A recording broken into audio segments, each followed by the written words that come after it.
Hey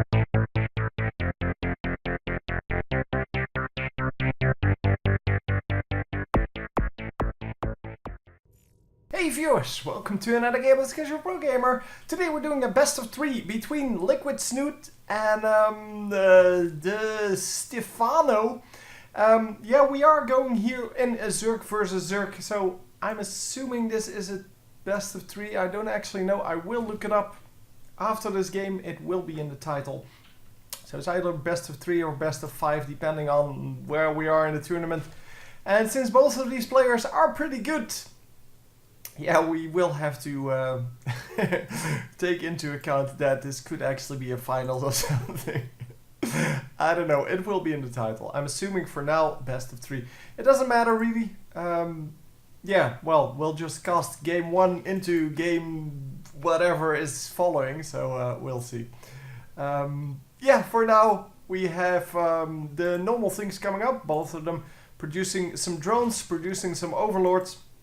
Second overlord just popped for both of them, which means 3 more drones coming up, and now 1 more because, well, the next thingy is coming, the next larva. And it's just progressing forward. It's all about what are you going to do. Are you going to take your expansion, or are you going to go into a fast spawning pool? It seems that both of them choose something different. Spawning pool here coming up for Snute, or Snute, I don't know. Stephano is going for his fast expansion. So Stephano is going to have a little bit of an advantage economy-wise.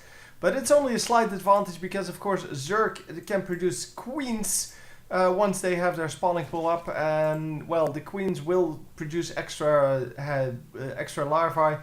And the extra larvae will be transformed, or can be transformed, into drones. So all in all, you're not really getting behind if you don't expand straight away, and you do get an advantage out of that because you can actually produce Zerglings if you need to. So all in all, it's kind of similar.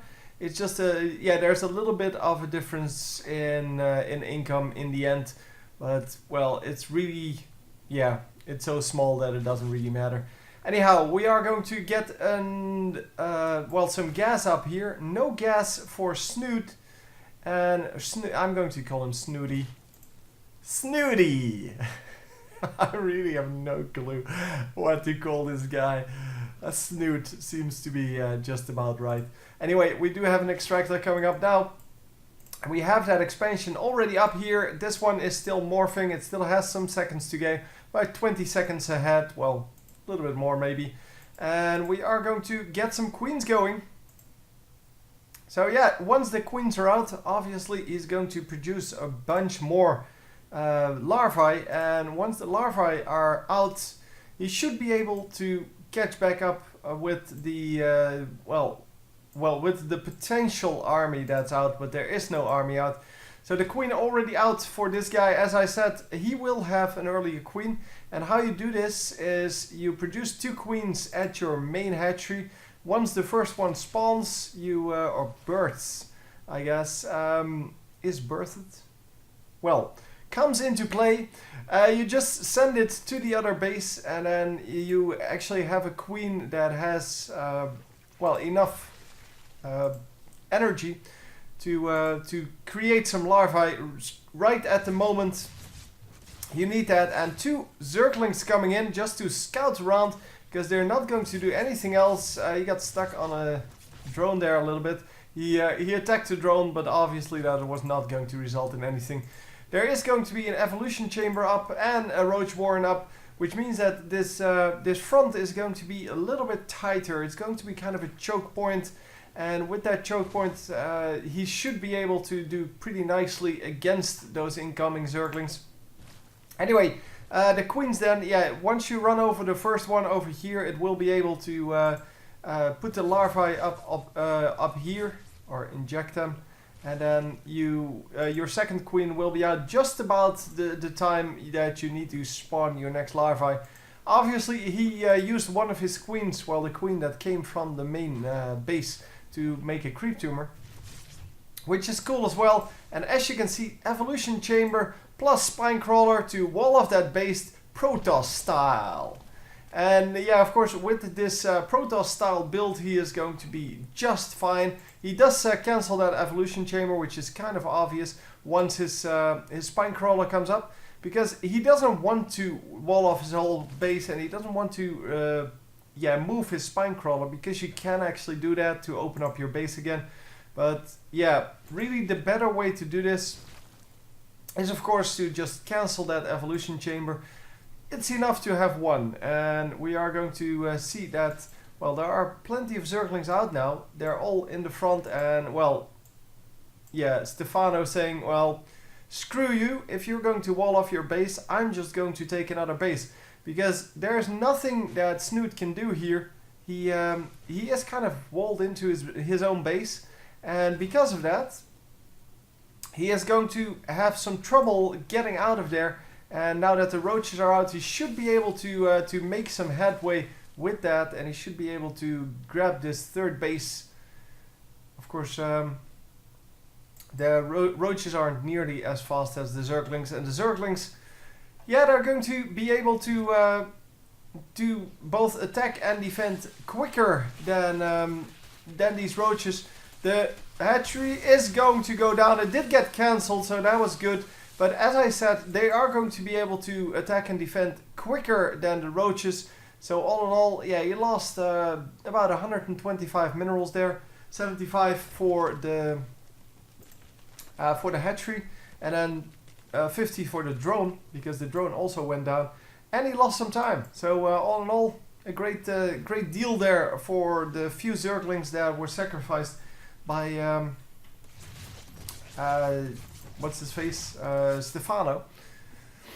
And yeah, Stephano just keeps on the pressure. He actually got one of the creep tumors. Normally they keep track of that, and they cancel them once they get attacked. So there is one roach just marching over here, but okay, the rest is already over here. Let me just go in here then and watch this. I was kind of hoping that the Zerglings would still do something, but instead we are going to see the roaches do something. And the roaches are not going to be very afraid of this baneling nest, so they're not going to attack that. They are, however, going to go for these other roaches, and wow, yeah, this is just a plain slaughter. There is not a whole lot that can hold up against this, and a few of the Zerglings come back. I guess that those were the only ones that were still alive. The baneling nest is still pretty healthy. Yeah, it's full health. He is trying to kite the blue roaches around that, but it is not going to matter too much. He did lose quite a bit. 46 units killed for the blue player, and we will see that the army is pretty much equal. But look at the worker supply. The worker supply is pretty much equal. The army is not really equal. Actually, the blue player has quite a lot more. Yeah, he does have that extra base up. He also didn't lose as much. And if we look at the resources lost, you can see there's really no competition here. Blue won out, well, just so much. And really, really nothing that the red player can do here. Except hope that that there will be a mistake. So we have some swarm hosts coming out. Well, one. It's not a really big deal. One swarm host is not going to really make a difference.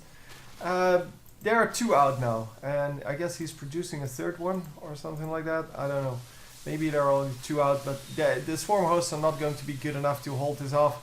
Obviously, too many roaches, and even though there are no detecting overseers here, they will come eventually. And well, halfway through that sentence, I realized that, of course, there was one of them up there. And yeah, they're never far behind. The moment they see that there are swarm hosts out, obviously they're going to spawn one of those overseers. They're relatively cheap, so you might as well, and that ends the domination of the swarm hosts. So anyway, very easy game here, it seemed, for Snute, or Snute. I decided to call him Snute. Yeah, and on to game 2, I guess. So I hope you enjoyed, and I will see you next time. GG.